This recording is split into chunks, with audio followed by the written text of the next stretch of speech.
盆栽からしたらもったいない松盆栽生産日本一の高松の盆栽園北谷養成園4代目北谷隆一です。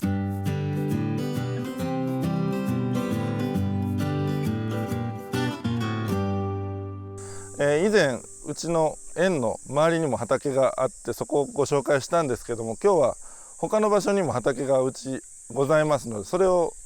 ご紹介できたらなと思います。結構山の中なんですけども、あちら高松市内結構一望できるような場所にあります。で、ちょっとこのうっそうとした山の中を上がっていきますと、これ五葉松なんですけども、だいたい多分ここだけで1000本ぐらいあると思います。こんな感じで、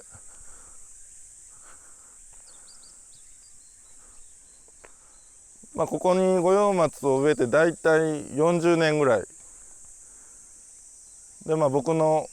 おじいさんがここ全部植えてるんですけども、なかなか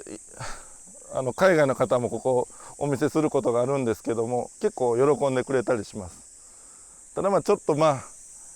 え替えもなかなか届かなくて時々枯れちゃう子もいるんですけども、手入れ手前味噌ですが頑張ってさせてもらってるんで、割と綺麗な状態の木は多いかなと。だいたい樹高が70センチ前後ぐらいです。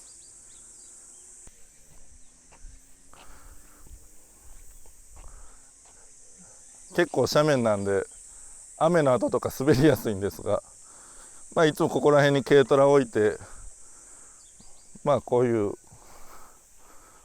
こんな感じでパチパチと手入れするんですけど、意外と人の横に来ると70センチ前後とは言いましたが、もうちょっとあるかもしれません。多分もともとはもっと小さかったとは思うんですけど、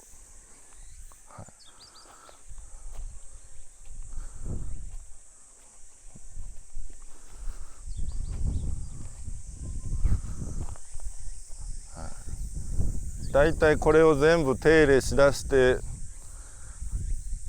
多分丁寧に手入れすると1年間で終わるか終わらないかぐらい、どうにか早い方法を考えながら、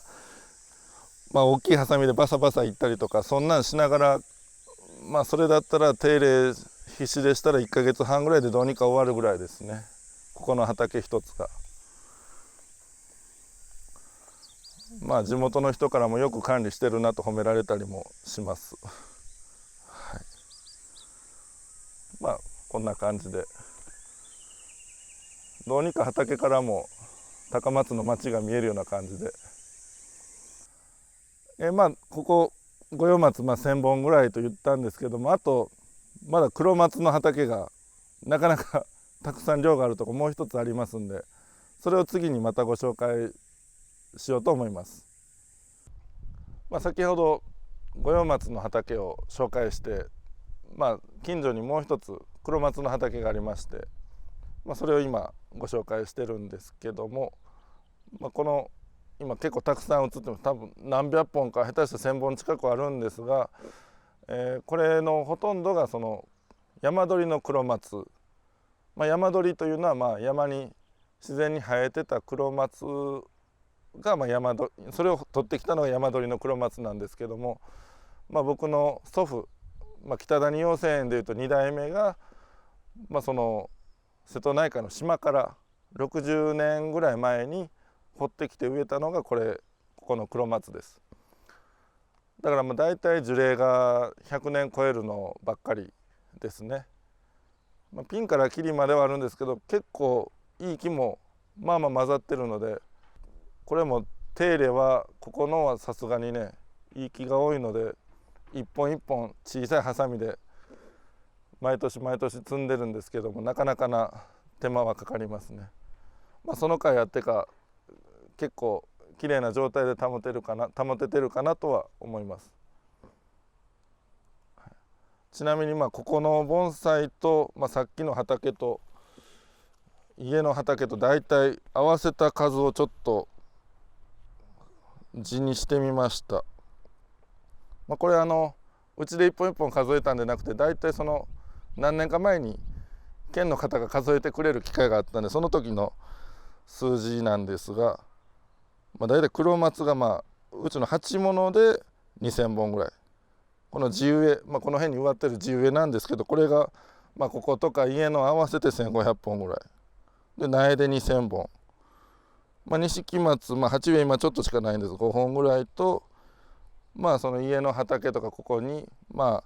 大体250本ぐらいで、五葉松が先ほどの山の上の畑とか、他の畑も合わせて大体鉢物50本、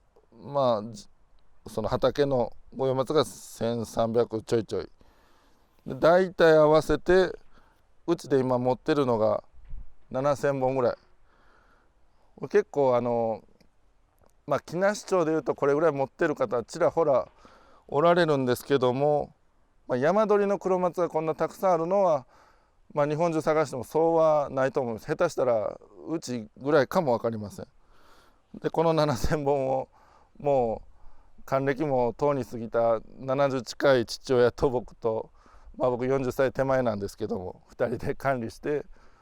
日々盆栽園としてやってます。だから意外と家によくいる盆栽屋ですね。はい。こんな感じです。なかなか大変な数ですけど、はい。今回は畑のご紹介ことで以上です。チャンネル登録をお願いします。